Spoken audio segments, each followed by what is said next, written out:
Hey guys, Erick, Pardo here with Shaheen Chevrolet. I'm here with a Corvette today for its first oil change. It's been almost...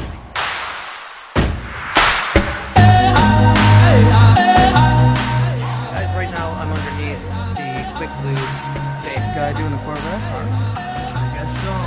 I only torque it to where it just gets tight. Oh yeah, those spin out a little bit harder. Oops, sorry,